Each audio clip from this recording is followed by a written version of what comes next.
नमस्कार, सी न्यूज भारत पर वक्त हो चुका है न्यूज बुलेटिन का। मैं हूं अखिलेश पांडे। इस न्यूज बुलेटिन में हम बात करेंगे बदायूं की, जहां 2 जनवरी को झोला छाप डॉक्टर के इलाज से हुई प्रसूता की मौत से आक्रोशित बजरंग दल ने अस्पताल में आज दिया धरना। आगे चर्चा होगी भंडारा की, जहां मोटरसाइकिल चोरी कर बेचने वाले 4 चोरों को पुलिस ने किया गिरफ्तार। साथ ही आगे बात होगी हरदोई की, जहां पीड़िता का अपहरण कर दुष्कर्म करने वाले आरोपी को पुलिस ने गिरफ्तार कर भेजा जेल। और भी तमाम खबरों पर आइए विस्तार से करते हैं चर्चा।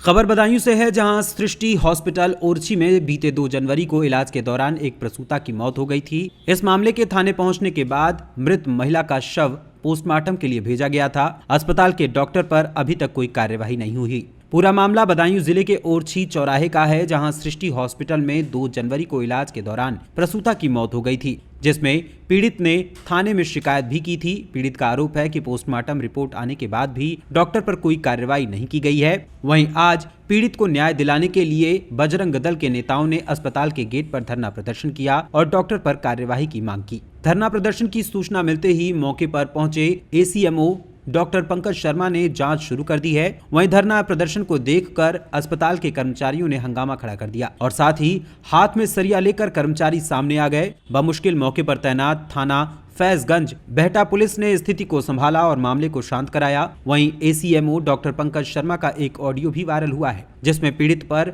डॉक्टर से समझौता कराने का दबाव बनाया जा रहा है, जिससे एसीएमओ पंकज शर्मा पर तरह तरह की चर्चाएं हो रही हैं कि एसीएमओ अस्पताल के एमडी से आर्थिक साठगांठ करके उसे बचाने का कार्य कर रहे हैं। हालांकि ऑडियो को लेकर एसीएमओ ने कहा कि ऐसी कोई बात नहीं हुई है, ये सब गलत है। उन्होंने जांच के बाद कार्यवाही करने की बात कही है। मामला ये था कि जो आदेश सीएमओ सर की तरफ से हमें दिया गया था, उसी की जांच के लिए हम लोग टीम हमारी आई थी और हमने सारे कागज वगैरह सारे देख लिए हैं, उनके सारी बातें सुन ली हैं, सारे बयान ले लिए गए हैं। और डॉक्टर जो सविता हैं, वहाँ की ओनर हैं, उनकी ओपीडी बंद करा दी गई है, उन्हें प्रतिबंधित कर दिया गया है। जब तक कि इसकी जाँच पूरी तरह नहीं हो जाती है तब तक वो कोई भी पेशेंट को नहीं देखेंगी। और अगर हमें लगता है कहीं कोई गलती पाई जाती है, कहीं कुछ भी, तो कठोर से कठोर कार्रवाई की जाएगी। आप ये निश्चिंत रहिएगा कि अगर लाइसेंस भी रद्द कराना पड़े तो वो करा दिया जाएगा, परंतु जांच होने तक आप सभी लोग थोड़ा सा 2 तारीख को पिस्ता की मौत हुई और अभी तक जांच नहीं हो पाई। 2 तारीख तक एक्चुअल में हुआ क्या कि हमारे पास किसी तरह के कोई लिखित में कंप्लेंट नहीं आई हुई थी, और जैसे ही सीएमओ साहब के पास कंप्लेंट आई और सीएमओ साहब ने तत्काल आदेश से जो झोला साहब मानेंगे या फिर इनका कोई रजिस्ट्रेशन मौके पर उनका पाया गया है, और ऐसा नहीं है कि वो झोला छाप है, झोला छाप नहीं है। ऑडियो जो वायरल हो रही है साहब, आपकी जो है समझौते के बारे में क्या कहना है? मेरी कोई ऑडियो वायरल नहीं हुई होगी, मैं तो ऐसी कोई समझौते की क्या बात की, मुझे तो कोई जानकारी नहीं। ये ऑडियो भी वायरल हो रही है खूब। नहीं, आप समझौते को लेकर बात नहीं, आपने बिचौली में छापेमारी की थी, झोला छाप डाक्टरों में, और नोटिस भी दिए थे, लेकिन अभी तक कोई कार्रवाई नहीं। कल बिचौली में नहीं दिए थे, कल नहीं दिए थे, कल हुए 8 दिन हुए। आए दिन आप क्या करते हैं कि आए दिन ऐसी झोला छाप डॉक्टर जो बिना लाइसेंस धारक है वो चला रहे हैं, और उनके अस्पतालों में घटना भी होती है, वो आपके विभाग के द्वारा कार्रवाई भी होती है, वो सीज भी होते हैं, लेकिन 2 महीने 3 महीने बाद वो फिर से चालू हो जाते हैं। तो ऐसे लोगों पे आप कठोर कार्रवाई क्यों नहीं करते? वो फिर से क्यों चालू हो जाते हैं? बिल्कुल कठोर से कठोर कार्रवाई की जाएगी। अगर कोई भी गलत काम करता हुआ पाया जाता है, अनरजिस्टर्ड अगर होता है, और अगर कोई शिकायत मिलती है, जांच की जाती है, तो कठोर से कठोर कार्रवाई की जाएगी। 10 दिन पहले आपने नोटिस दिए थे बिचौली में कुछ लोगों को, आपसे मेरी बात हुई थी, तो उन पर क्या कार्रवाई हुई है? जिन्होंने नोटिस दिए गए थे उनका सारी जांचें की जा रही हैं, और वो कुछ लोग आए भी थे, कुछ लोगों ने अपने कागज दिखाए भी थे, और जिन्होंने कागज नहीं दिखाए उनके खिलाफ एफआईआर होनी है। बिलसी रोड पर एक आप बदायूं से सी न्यूज संवाददाता प्रताप ठाकुर की रिपोर्ट। खबर भंडारा से है, जहां मोटरसाइकिल चोरी करने वाले और उसे बेचने वाले 4 चोरों को पुलिस ने गिरफ्तार कर लिया और 2,65,000 रुपए के मुद्दे माल को जब्त कर लिया है। यह घटना स्थानीय अपराध जांच शाखा को सौंपी गई। गोपनीय सूचना के आधार पर शहर में चोरी की मोटरसाइकिलें बेची जाने की जब जानकारी उन्हें मिली तो उसके बाद अपराध शाखा ने अपनी जांच शुरू की और इसी जांच के दौरान 29 वर्षीय आरोपी शाहरुख रफीक शेख पकड़ में आया और उसके साथ ही 3 अन्य बदमाश भी पकड़ में आए जो चोरी का काम किया करते थे और चोरी की बाइक को बेचने की फिराक में लगे रहते थे। स्थानीय अपराध जांच शाखा ने गिरफ्तार कर लिया है। वहीं इस संबंध में स्थानीय अपराध जांच शाखा भंडारा का इस मामले पर क्या कुछ कहना है, आइए आपको सुनाते हैं। घटना उघडकीस आलेली आहे, काय नेमकं प्रकरण, किती लोकांना अटक करण्यात आली? आमच्या एलसीबीच्या पथकांनी शनिवारी गस्त करताना मिळालेल्या माहितीवरून नागपूर येथील शाहरुख रफीक शेख मनोज उर्फ पायलट नर्मदा प्रसाद कायरवार राहणार झिंगाबाई टाकळी, इरफान रिजवान शेख मनकापूर आणि राजेश बाबूलाल बावनथळे राहणार मकर ढोकळा यांच्याकडून हे चोरीच्या गाड्या घेत आहेत आणि विक्री करत आहेत आणि हे त्या दिवशीसुद्धा गाडीचे सौदा करण्यासाठी आले होते अशी माहिती मिळाल्यावरून आम्ही सापळातून त्यांना पकडलं आणि त्यांना आणून विचारपूस केली असता त्यांनी पोलीस स्टेशन भंडारा जिल्ह्यातील पोलीस स्टेशन लाखनी येथील पोलीस स्टेशन कारदा आणि पोलीस स्टेशन पवनी येथील 3 मोटरसायकली आणि तसेच नागपूर शहरातील Mankapur police station, Sitabardi police station, Imamwada police station असे एकूण 7 मोटरसायकल त्यांनी चोरीच्या आम्ही त्याच्याकडून हस्तगत केलेल्या आहेत। यातील जो राजेश बावनथळे हा मूळ भंडारा जिल्ह्यातला आहे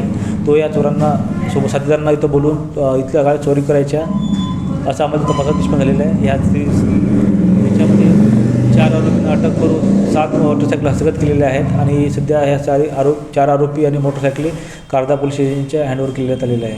भंडारा से सी न्यूज संवाददाता निश्चल योनवरकर की रिपोर्ट।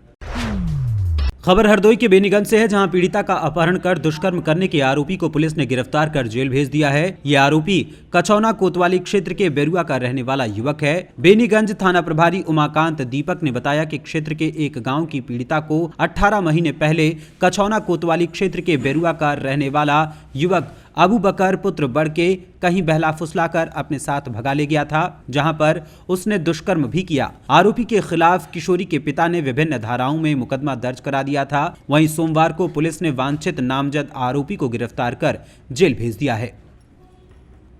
हरदोई से सी न्यूज संवाददाता शिवम की रिपोर्ट। खबर झांसी से है, जहां झांसी जिला अधिवक्ता संघ झांसी के पूर्व सचिव प्रणय श्रीवास्तव एडवोकेट को bar council of Uttar Pradesh Prayagraj की अनुशासन समिति में को-ऑप्टेड सदस्य मनोनीत किया गया है। प्रणय के इस मनोनयन पर आज कचहरी परिसर में अधिवक्ताओं ने उनका माल्यार्पण कर एवं मिष्ठान खिलाकर स्वागत करते हुए अभिनंदन किया। इसके साथ ही bar council of Uttar Pradesh Prayagraj का आभार भी जताया कि उन्होंने झांसी से भी प्रतिनिधित्व दिया है। समिति में बार काउंसिल के सदस्य पूर्व अध्यक्ष मधुसूदन त्रिपाठी एवं बार काउंसिल के सदस्य सचिव पूर्व उपाध्यक्ष अंकुश मिश्रा हैं। प्रणय श्रीवास्तव जिला अधिवक्ता संघ झांसी के 4 बार सचिव एवं विपिन बिहारी महाविद्यालय झांसी में छात्र संघ के महामंत्री पद पर रह चुके हैं। प्रणय श्रीवास्तव ने कहा कि अधिवक्ताओं के सम्मान हेतु विधिक प्रक्रिया अनुसार निष्पक्षता से निर्णय लिए जाएंगे। अधिवक्तागण को बगैर किसी भेदभाव के बार काउंसिल से सुविधाएं दिलाई जाएंगी। अधिवक्ताओं की गरिमा बनाए रखने हेतु हर संभव प्रयास किए जाएंगे। एक सवाल के जवाब में उन्होंने कहा कि अनुशासन को देखने का अपना अपना नजरिया है, लेकिन जो बार काउंसिल के अनुशासन को लेकर मानक तय हैं, यदि उन मानकों का उल्लंघन होता है तो वो अनुशासनहीनता की श्रेणी में आता है। मैडम जी, कोऑपरेटिव मेंबर बने हैं, क्या प्राथमिकताएं रहेंगी और किस तरह के मामले सुनेंगे? ये जो कोऑपरेटिव मेंबर ये बने हैं, ये यूपी बार काउंसिल की जो अनुशासन समिति है उसके कोऑपरेटिव मेंबर हैं। जैसा कि नाम से और पद से ही ये पता चलता है कि अनुशासन समिति के कोऑपरेटिव मेंबर हैं, तो कहीं ना कहीं जब अनुशासन की बात आ जाती है तो ये भी ठीक है। ये सभी लोग देखते हैं कि जहां भी कोई भी संस्था हो, कोई भी किसी भी तरह के कोई ग्रुप हो, अगर वो सब संस्था ग्रुप जो भी चलते हैं, जो अगर अनुशासन के दायरे में हम लोग रहेंगे तो ये हमारा वो पूरा संस्था भी सफल रहेगी। संस्था से जुड़े हुए सभी लोग उसमें अपने आप को अच्छा गौरवान्वित महसूस करेंगे। और जहां की अनुशासनहीनता होती है तो अनुशासनहीनता में एक व्यक्ति विशेष अपना जरूर कोई फायदा ले सकते हैं अनुशासनहीनता करके, लेकिन ओवरऑल जिस संस्था के लिए, जिस संस्था के लोग हमें चुन के वहां भेजते हैं, उस संस्था का कहीं ना कहीं हम लोग अहित करते हैं। तो ऐसी एक समिति में हमें जाने का एक मौका मिला है, जिसमें कि हमारे जो माननीय मधुसूदन त्रिपाठी साहब हैं, जो कि यूपी बार काउंसिल के पूर्व चेयरमैन रहे हैं और वो हमारी अनुशासन कमेटी के चेयरमैन हैं, और साथ ही हमारे साथ जो मेंबर है माननीय अंकज मिश्रा जी, जो कि इस समय member secretary UP bar council है, और वो हमारे साथ इस कमेटी में, और ये हमारा एक सौभाग्य है कि ऐसे अनुभवी लोग हमारे साथ होंगे, और फिर हमें यूपी बार काउंसिल के जो पूरे और जो अन्य जो सदस्य हैं और अभी जो वर्तमान चेयरमैन साहब हैं और हमारे वाइस चेयरमैन साहब जो है, सबका एक हमें सानिध्य मिलेगा। ब्यूरो रिपोर्ट, सी न्यूज भारत। खबर महाराजगंज से है, जहां महाराजगंज जनपद के बृजमनगंज ब्लॉक क्षेत्र के ग्राम पंचायत केशौली में ग्राम प्रधान प्रभाकर द्विवेदी के नेतृत्व में विकसित भारत संकल्प यात्रा का भव्य आयोजन किया गया, जिसमें मुख्य अतिथि चौधरी शिवेंद्र सिंह रहे। वहीं मुख्य अतिथि ने जनसभा को संबोधित करते हुए सरकार के कार्यों को गिनाया और उमड़े जनसैलाब को सरकारी योजनाओं का लाभ उठाने की अपील की। इस मौके पर रामेंद्र दुबे, भानु दुबे, राजू, संतोष सहित भारी संख्या में पदाधिकारी गण और आम जनमानस उपस्थित रहे। महाराजगंज से सी न्यूज संवाददाता अंगद शर्मा की रिपोर्ट। खबर कैमूर से है, जहां कैमूर पुलिस ने बड़ी कार्रवाई करते हुए मोहनिया चेक पोस्ट से जांच के दौरान 2 ट्रक में धान की भूसी की आड़ में छिपाकर लाए जा रहे 1.25 करोड़ के अंग्रेजी शराब को बरामद कर जब्त किया है। इसके साथ ही 2 चालकों को भी गिरफ्तार किया है। पानीपत और करनाल से सिलीगुड़ी जा रहे थे ये शराब के खेप, जिस पर प्रेस वार्ता करते हुए कैमूर एसपी ललित मोहन शर्मा ने विस्तार से जानकारी दी। इस जानकारी में उन्होंने क्या कुछ बताया, आइए आपको सुनाते हैं। ये कैमूर पुलिस के द्वारा ये लगातार अवैध रूप से परिवहन किए जा रहे शराब की बरामदगी की जाती रही है। वर्ष 2023 में भी सर्वाधिक 1,32,000 लीटर शराब की रिकवरी हुई थी। अभी भी इस माह में आज के दिन 2 बड़े ट्रक पकड़े गए हैं, जिसमें करीब काफ़ी अच्छी मात्रा में करीब 15,000 लीटर शराब बरामद हुआ है, जिसका कीमत करीब 1.25 करोड़ रुपया है। 2 लोगों को गिरफ्तार किया गया है, बाकी नेटवर्क पे अनुसंधान किया जा रहा है। कहाँ शराब की डिलीवरी? जी, ये जो एक पोल्ट्री के नाम से इन्होंने कागज़ बना रखा है सिलीगुड़ी में, पोल्ट्री के फीड के बारे में कागज़ बना रखा है सिलीगुड़ी के नाम से, क्योंकि वो फर्जी कागज़ है। ये पूरे गिरोह है जो अवैध शराब की कहीं पे डिलीवर करना था। अनुसंधान को पता कर लेंगे। गिरफ्तार लोग कहाँ के हैं? 2 लोग गिरफ्तार है, एक पानीपत का है और एक राजस्थान का ही रहने वाला है, और विस्तृत पूछताछ की जा रही है लोगों से भी। और आगे क्या कार्रवाई की जा रही है? इनको गिरफ्तार किया गया है, ग्रेप्तारित किया जाएगा। मालिक और बाकी जो लोग इन्वॉल्व हैं उन लोगों को चिन्हित किया जाएगा और लगातार छापामारी का अभियान जारी रहेगा और भी अधिक शराब बरामदगी का प्रयास किया जाएगा। लोगों का नाम क्या है सर? 2 लोग हैं, एक कमल सोनी और एक धनराज है। विस्तृत आप लोगों को। कैमूर से सी न्यूज संवाददाता ओम प्रकाश तिवारी की रिपोर्ट। खबर लातेहार से है, जहां बालूमाथ चतरा मुख्य सड़क मार्ग NH 22 बारियातू स्थित होने गांव के समीप अनियंत्रित होकर बाइक पलट गई, जिससे एक युवक घायल हो गया। घटना के संबंध में मिली जानकारी के अनुसार बालूमाथ मकई टाण निवासी 25 वर्षीय दिनेश गंझू अपनी बाइक पर सवार होकर चतरा की ओर से आ रहा था। इसी दौरान अनियंत्रित होकर उसकी बाइक पलट गई, जिससे दिनेश अपनी बाइक से गिरकर घायल हो गया। जिसके बाद स्थानीय पुलिस के सहयोग से उसे बालूमाथ सामुदायिक स्वास्थ्य केंद्र लाया गया, जहाँ पर चिकित्सक सुरेंद्र कुमार के द्वारा प्राथमिक उपचार किया गया। चिकित्सक ने बताया कि घायल को पैर और कमर में चोट आई है। बालूमाथ लातेहार से सी न्यूज संवाददाता मोहम्मद अरबाज की रिपोर्ट। खबर सहारनपुर से है, जहां सहारनपुर जनपद में थाना नानौता क्षेत्रांतर्गत एक महिला का शव मिलने से सनसनी फैल गई। सूचना पर पहुंची पुलिस ने शव को पोस्टमार्टम के लिए भेज दिया है। सहारनपुर के एसपी देहात सागर जैन ने बताया कि थाना नानौता क्षेत्रांतर्गत महिला का शव मिलने की सूचना पर थाना नानौता पुलिस व फील्ड यूनिट द्वारा तत्काल मौके पर पहुंचकर घटनास्थल का निरीक्षण किया गया। महिला के शव की शिनाख्त की जा चुकी है। उन्होंने बताया कि पुलिस के द्वारा मामले की जाँच की जा रही है। आज ननौता क्षेत्रांतर्गत ग्राम भोजपुर के पास कृष्णा नदी पुल है, उसके पास एक महिला के शव के मिलने की सूचना थाना ननौता पुलिस को मिलती है। सूचना मिलते ही तत्काल थाना ननौता पुलिस मौके पर पहुंचती है एवं घटनास्थल का निरीक्षण करती है। साथ ही फील्ड यूनिट द्वारा भी घटनास्थल निरीक्षण किया जाता है। शव को कब्जे में लेकर पोस्टमार्टम हेतु भिजवाया गया और इसमें महिला की शिनाख्त की जा चुकी है।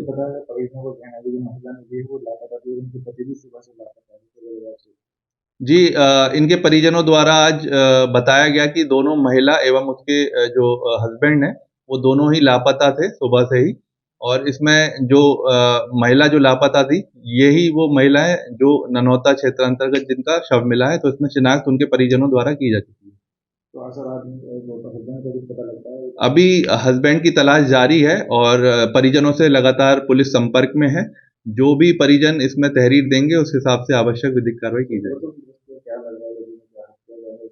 जी, इसमें प्रथम दृष्टया महिला का हत्या होना पाया गया है, बट इसमें पूरी डिटेल्स पोस्टमार्टम के बाद आ जाएंगी। इसमें जो भी घटना जिन्होंने भी की है, जल्दी इसका अनावरण किया जाएगा।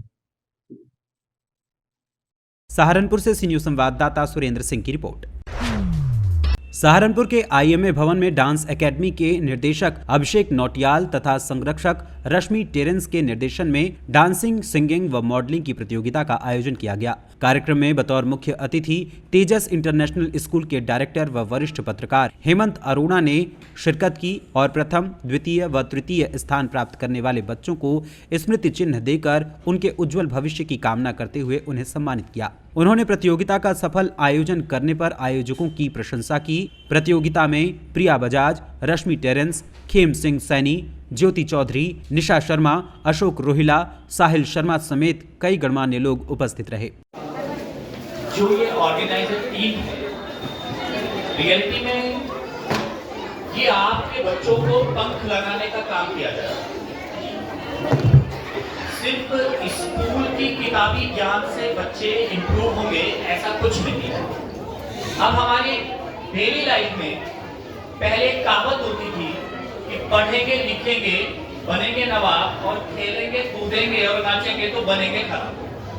अब जस्ट इसका अपोजिट है। आप अपने चारों तरफ देख सकते हैं, डीआईडी देख सकते हैं, रियलिटी शो देख सकते हैं, क्रिकेट में आप देख सकते हैं अंडर 15, अंडर 16, अंडर 17 कैसे हम लोगों के आसपास से जिन बच्चों का अगर इंटरेस्ट बुक्स में नहीं है, स्टडी में नहीं है, तो वो लोग भी अपना परचम आसपास में लहरा सकते हैं। मैं बहुत बहुत साधुवाद देना चाहूंगा अभिषेक जी को और रश्मि मैम की पूरी टीम को कि वो लोग इन प्रतिभाओं को निखार रहे हैं और हमारे जनपद सहारनपुर का नाम धीरे धीरे बाहर रोशन कर रहे हैं। मैं उनको भी साधुवाद देना चाहूंगा कि जितने भी जजेस हैं जो मॉर्निंग से यहाँ पर बैठे हैं, बहुत हार्ड वर्क होता है किसी बच्चे के लिए फर्स्ट प्राइज चूज करना, सेकंड चूज करना और थर्ड चूज करना। कहीं ना कहीं सामना हो जाता है जिस बच्चे का कहीं पर भी नंबर नहीं आ रहा है, यार हो सकता है जजेस कैसे लगे। मैं कह रहा हूँ ऑर्गेनाइज करना थोड़ा इजी है, पर जजेस के लिए सबसे ज्यादा हार्ड है ये जांचना कि किस बच्चे को प्राइज दिया जाए। तो आप सभी साधुवाद के योग्य हैं और आपका बहुत बहुत धन्यवाद कि आप लोग ने हमें बुलाया और यहाँ पर हमारा वेलकम किया।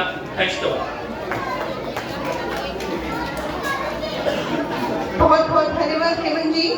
आगे भी हमारे सहारनपुर से सी न्यूज़ संवाददाता सुरेंद्र सिंह की रिपोर्ट। फिलहाल के लिए इस न्यूज़ बुलेटिन में बस इतना ही। देश दुनिया की तमाम खबरों के लिए देखते रहें सी न्यूज़ भारत। हर खबर आपके साथ, आपके हाथ।